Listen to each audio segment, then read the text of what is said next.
Well, that is our goal, and we're working with our partner to do that. We actually have a board meeting with our partner later this month, but there's already tremendous work going on from a restructuring perspective. In a move that has shocked the global automotive industry and sparked intense debate among economists and policymakers, General Motors CEO Mary Barra has announced the company's decision to relocate its core operations abroad. This historic shift comes in direct response to sweeping trade tariffs enacted by newly elected U.S. President Donald Trump, who has aggressively pursued protectionist policies aimed at recalibrating the nation's trade relationships. The announcement not only signals a seismic shift in American manufacturing, but also raises profound questions about the direction of U.S. economic policy and its implications for international trade. Before we start, smash the like and subscribe buttons for more updates. The Trump administration's tariff regime represents one of the most radical overhauls of U.S. trade policy in decades.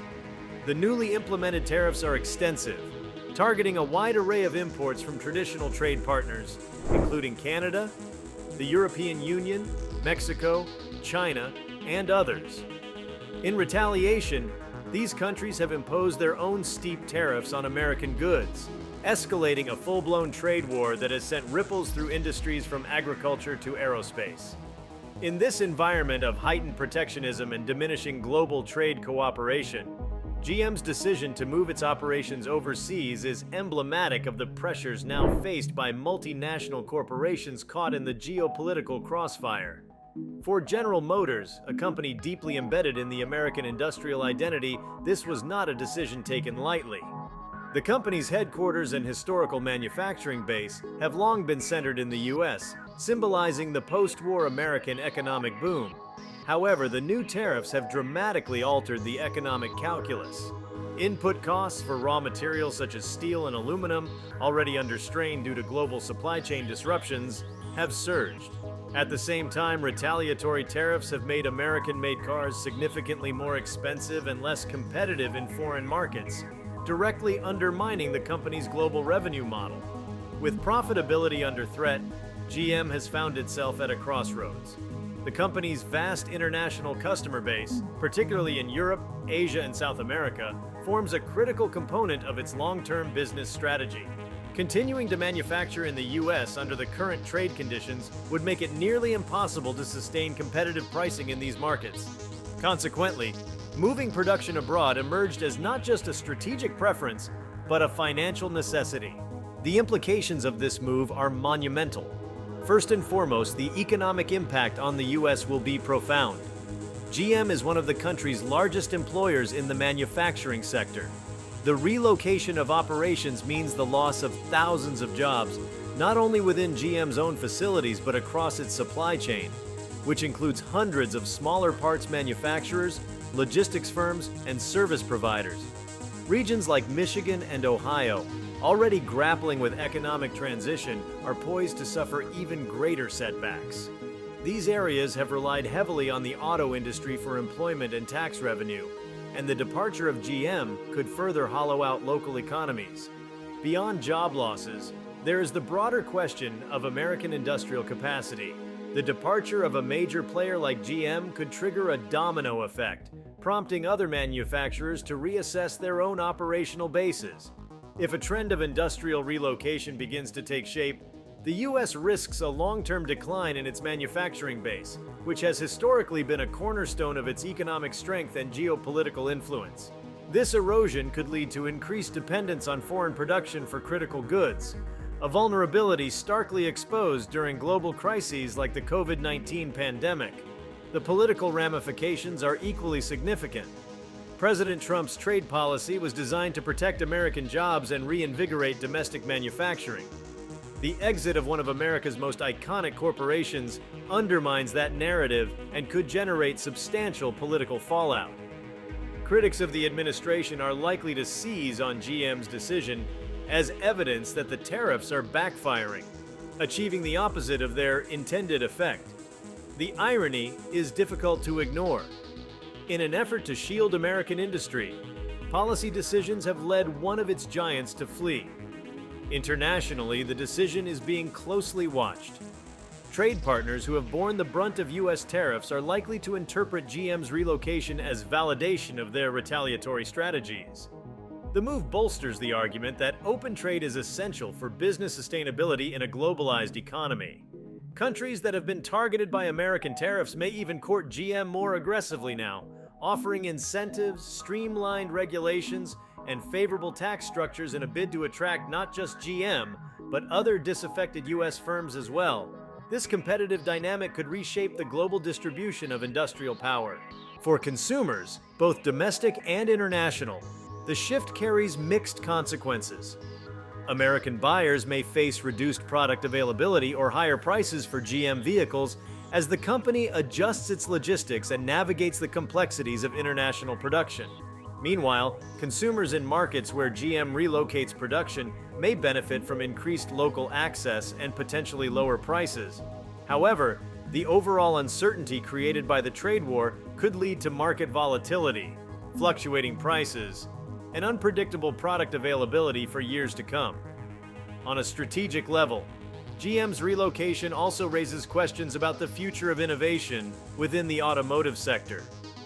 The U.S. has long been a hub for automotive R&D, bolstered by proximity to top engineering schools, a culture of innovation, and significant government and private sector investment in emerging technologies like electric vehicles and autonomous driving. With operations moving abroad, the center of gravity for innovation could shift, potentially to countries offering greater stability, lower costs, and more welcoming regulatory environments. This migration could set back American leadership in automotive technology and related fields, ceding ground to rivals in Europe or Asia. The decision also reflects a deeper shift in how multinational corporations perceive national affiliation. In the era of globalization, companies like GM increasingly see themselves not as representatives of any one country, but as global entities whose survival depends on adaptability and access to international markets. The barriers now being erected through tariffs challenge this model, forcing companies to make hard choices about where they can most effectively operate. GM's move signals that when national policy conflicts with global strategy, even long-standing loyalties can be overridden. This transition is further complicated by the evolving nature of the automotive industry itself. As electric vehicles gain market share and the push towards sustainability accelerates, automakers are already navigating a period of immense transformation, establishing operations in countries with forward-looking environmental policies, robust clean energy infrastructure, and access to rare earth minerals critical for EV batteries could provide strategic advantages. The current trade environment gives GM added incentive to make such a shift now, aligning its future with regions more conducive to its long-term goals. From a financial standpoint, GM's shareholders are likely to welcome the move, at least in the short term. Reducing exposure to the volatile and punitive U.S. trade landscape could stabilize earnings and protect the company's global market share. Wall Street tends to reward cost-cutting and strategic repositioning, especially when it shields the company from macroeconomic risk. However, the reputational risk within the U.S. is substantial. The company may face backlash from politicians, media, and the public, who may view the move as a betrayal of American workers and values. Unions in particular are expected to react strongly. Organizations like the United Auto Workers UAW, already under pressure from declining membership and automation, now face the added challenge of job losses due to offshoring. Labor leaders are likely to demand policy responses, potentially reigniting debates about labor rights, corporate responsibility, and the role of government in protecting domestic industries. This could spur new legislative efforts aimed at penalizing companies that offshore operations, or at least providing stronger safety nets for affected workers. The educational and training systems in the U.S. may also feel the effects. Programs designed to funnel students into manufacturing careers, including vocational schools and technical colleges, could see decreased enrollment and funding if prospects within domestic industries continue to diminish. At the same time, countries gaining GM's new facilities may invest in upskilling their own workforces, reinforcing the global talent shift away from the U.S. and toward emerging industrial centers abroad. GM's relocation is likely to catalyze new conversations about corporate governance, national economic strategy, and globalization. Is it the responsibility of a major corporation to endure unfavorable national policy in the interest of patriotism? Or is its first duty to its shareholders and long-term viability? Should the government intervene more directly in corporate decision-making, or allow the market to determine outcomes? These are not new questions, but they take on fresh urgency in the wake of GM's decision. In the global context, the company's move could accelerate broader trends in de-Americanization of global commerce. As more firms seek refuge from unpredictable U.S. policies, international economic centers, such as the European Union, ASEAN countries, or even emerging hubs in Africa and Latin America, could become more attractive. These regions may experience economic revitalization, fueled by an influx of capital, jobs, and innovation that once flowed predominantly to the U.S. The transportation sector as a whole may experience realignment.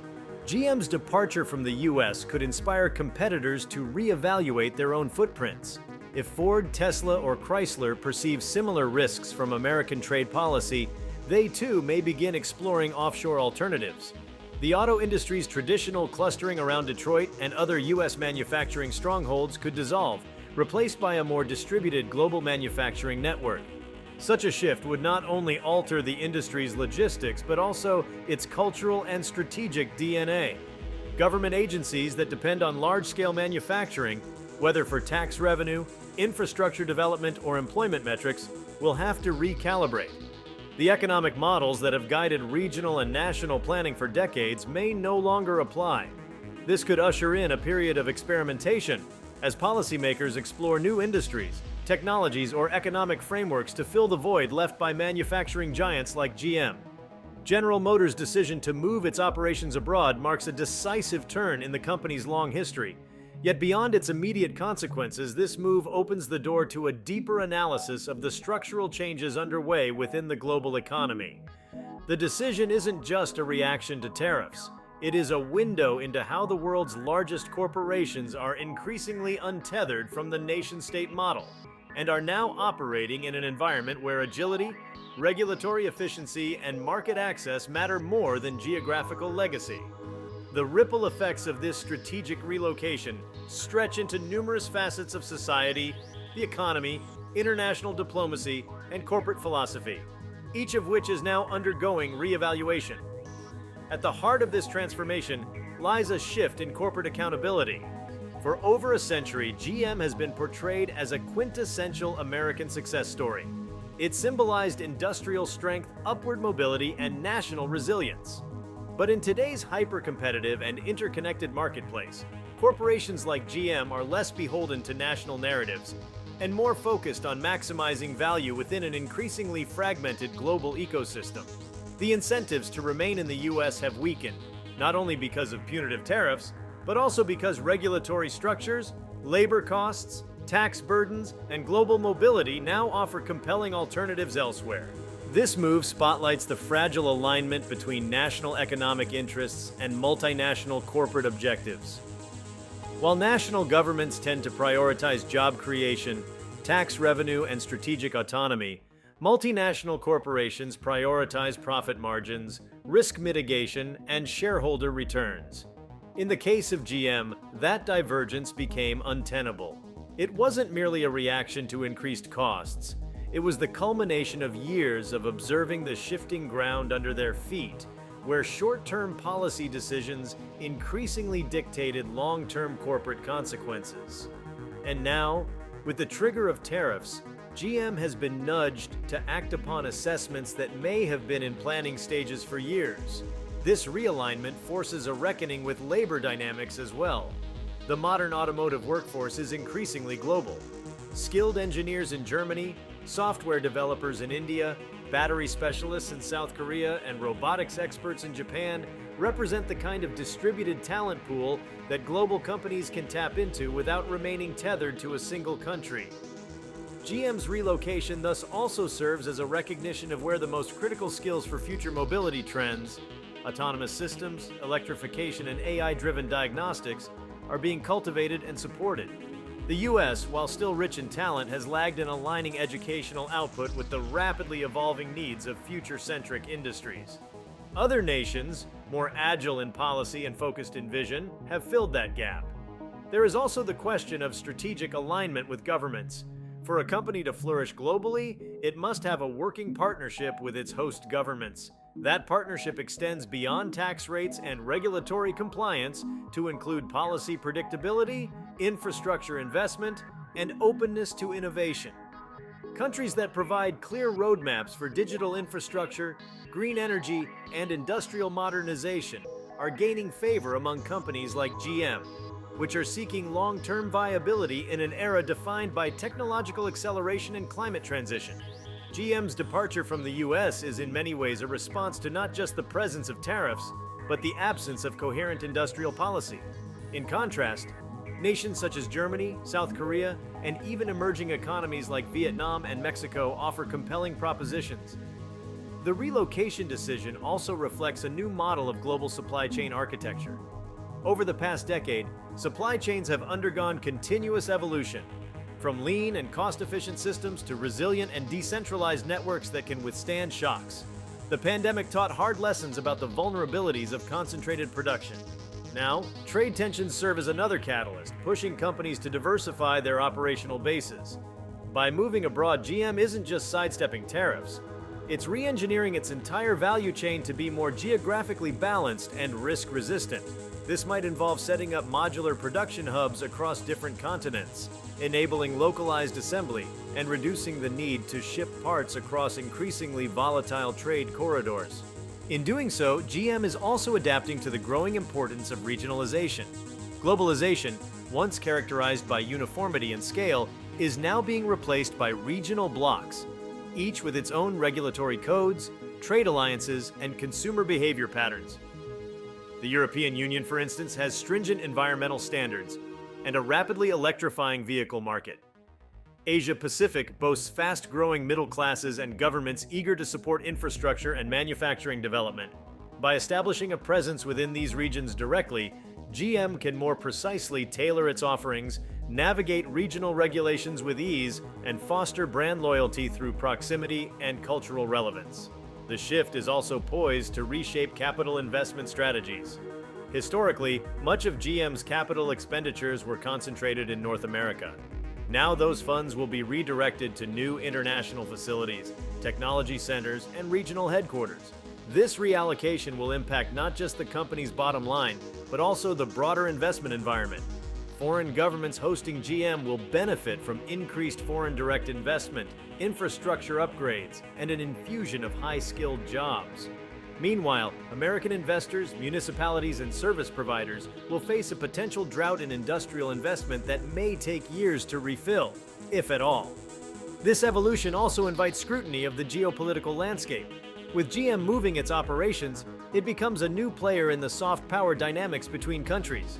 Where it chooses to establish facilities, whether in friendly democracies, authoritarian regimes, or economically strategic locations, could influence diplomatic relationships. Governments may use GM's presence as a bargaining chip in broader negotiations around trade, defense, or environmental commitments. Multinational corporations like GM, by virtue of their global reach, are increasingly becoming quasi-sovereign entities that interact with governments on nearly equal footing, capable of influencing legislation, labor laws, and regional development priorities. Another domain experiencing disruption is that of corporate branding and consumer trust. GM's identity has been built on its American heritage. Its Made in America image carried with it not just functional value but emotional resonance. Now, with its core moving abroad, that identity will inevitably be diluted. Consumers who associate the brand with national pride may feel alienated or betrayed. Marketing departments will have to reframe the narrative, shifting the emphasis from geographic loyalty to technological leadership or sustainability to retain brand relevance in the public imagination. Meanwhile, domestic competitors may capitalize on GM's departure to position themselves as more loyal to American values and consumers, igniting a new dimension in brand warfare. The long-term technological trajectory of GM is also likely to shift due to this relocation. As the company integrates into ecosystems abroad, its exposure to new partners, suppliers, and innovation cultures will reshape its technological priorities. being based in proximity to global battery leaders in East Asia, for instance, could expedite GM's development of next-generation electric vehicle batteries. Collaborating with AI startups in Israel or robotics firms in Japan may offer synergies that were not as accessible within the US ecosystem. These strategic advantages might fast-track GM's transition into a mobility technology company rather than a traditional automaker, solidifying its place in a rapidly evolving transportation industry. This relocation, however, also introduces new types of challenges. Operating in foreign countries brings with it a complex web of compliance requirements, political risks, and cultural nuances. Labor relations may differ dramatically, regulatory enforcement might be unpredictable, and geopolitical instability could put assets at risk. GM will need to navigate these variables with surgical precision. While the move offers economic relief and strategic opportunity, it also increases the company's exposure to systemic global risk. Effective mitigation strategies, risk modeling, and diplomatic agility will now become just as critical to GM's success as vehicle design and customer satisfaction. There's also the ecological and ethical dimension to consider. Critics may scrutinize whether GM is moving to countries with weaker environmental regulations or looser labor protections, accusing the company of profit-seeking at the expense of social responsibility. In a world increasingly attuned to ESG, environmental, social, and governance criteria, GM will be under pressure to demonstrate that its new operations abroad uphold or exceed the standards it claimed to champion domestically. Failure to do so could damage its global credibility and invite shareholder activism or consumer boycotts. Domestically, the vacuum left by GM will have far-reaching consequences on the innovation landscape. University partnerships, incubator programs, and government-funded research initiatives often revolved around corporate collaboration. With GM gone, many of these initiatives may wither. Engineering graduates who once looked to GM as an employer of choice may now turn their gaze overseas or shift entirely to different sectors. The intellectual and technical capital once nurtured within the U.S. automotive ecosystem may begin to erode, further weakening America's competitive edge in this foundational industry. Local governments and municipalities that once served as hubs for GM's operations will now face a brutal recalibration. Property tax bases will shrink. Local businesses that depended on GM workers will struggle. And infrastructure designed to support manufacturing might fall into disrepair. Redevelopment plans may emerge, but such transitions take time and require vision, funding, and coordination. In some regions, the vacuum could be filled by startups or renewable energy initiatives, while in others, stagnation and economic decline may persist. The socioeconomic divide between thriving tech hubs and declining industrial zones may widen, further polarizing the American economic landscape. The media's role in shaping public perception of this move is also crucial. Depending on how the narrative is framed, GM may be viewed either as a victim of flawed policy or as a cold, calculating entity abandoning its roots. This public image will influence everything from consumer loyalty to investor confidence and even stock price volatility. The coming months may see a media tug-of-war between GM's internal communications and external commentators seeking to either justify or condemn the relocation. International automakers observing GM's move may interpret it as a precedent or validation of their own strategic hesitations about American operations. If one of the largest US-based automakers has determined the domestic environment to be too economically hostile, foreign firms may reconsider or slow plans to expand US investments. They may divert funds toward regions that offer more predictability and cooperation. This could trigger a broader shift away from the US as a center of automotive production and innovation, reinforcing the deindustrialization trend already underway.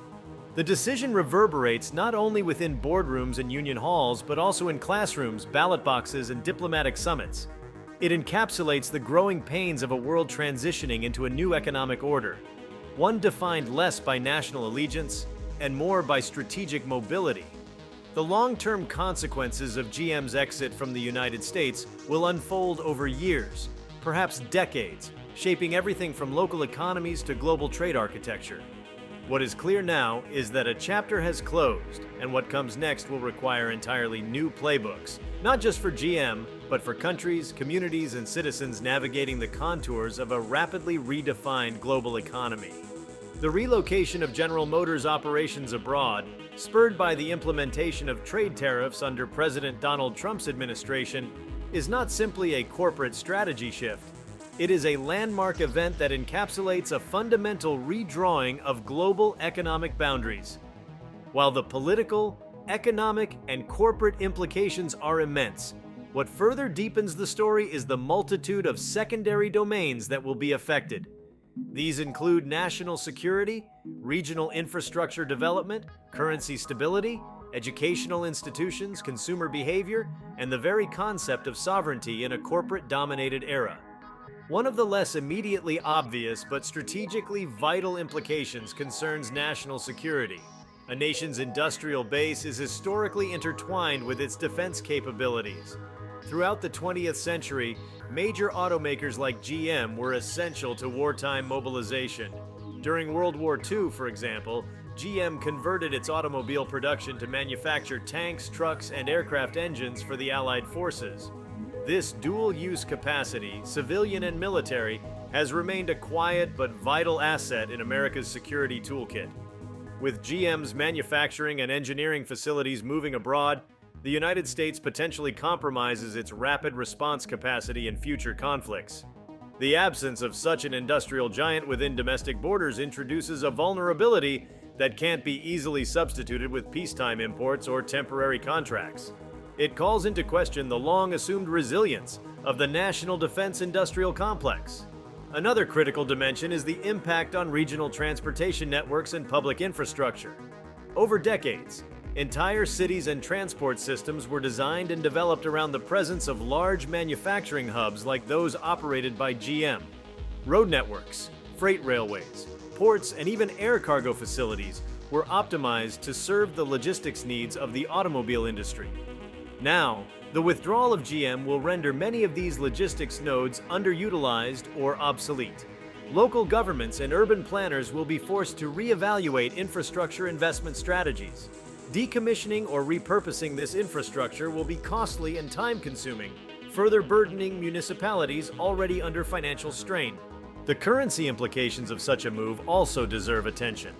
The relocation of major operations to foreign countries could affect the valuation of the US dollar, albeit subtly and over time.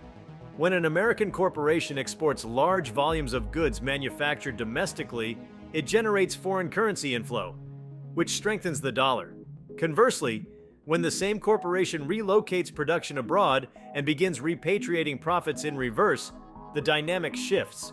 There is less demand for the dollar as a trading currency in those transactions, and increased exposure to other currencies like the euro, the yuan, or the Korean won. If this pattern is replicated by other companies, the long-term pressure on the dollar could become more pronounced, potentially influencing inflation, interest rates, and U.S. purchasing power globally. Educational institutions, particularly those in regions tied to GM, will feel the reverberations too. For decades, universities and technical schools in Michigan, Indiana, and Ohio structured their curricula to feed talent into the automobile industry. Partnerships between GM and institutions like the University of Michigan or Wayne State University have been long-standing.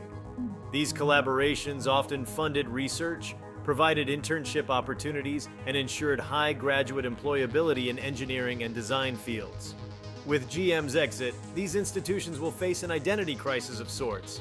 They will need to reorient toward other industries, which may or may not have the same scale, stability, or employment capacity.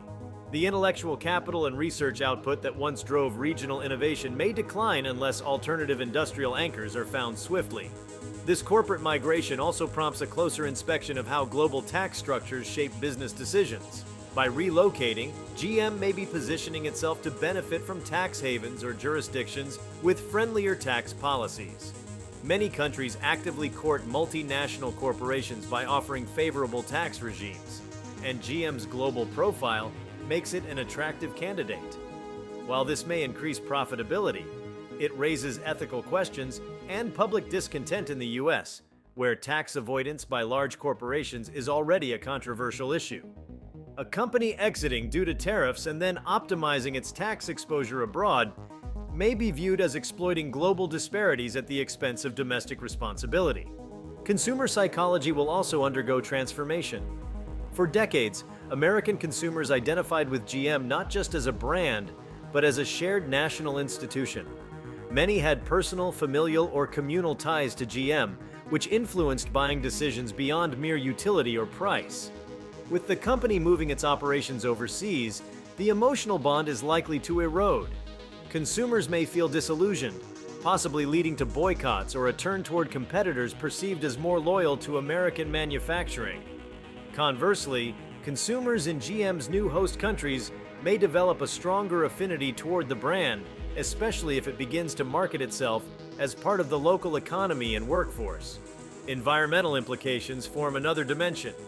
Production in foreign countries may alter GM's environmental footprint depending on local regulations and energy sources. Countries relying heavily on coal or lacking stringent emissions controls could potentially increase GM's indirect carbon emissions, affecting its global sustainability profile. This is particularly sensitive in a time when environmental performance is not only a regulatory concern, but also a significant part of consumer choice and investor criteria.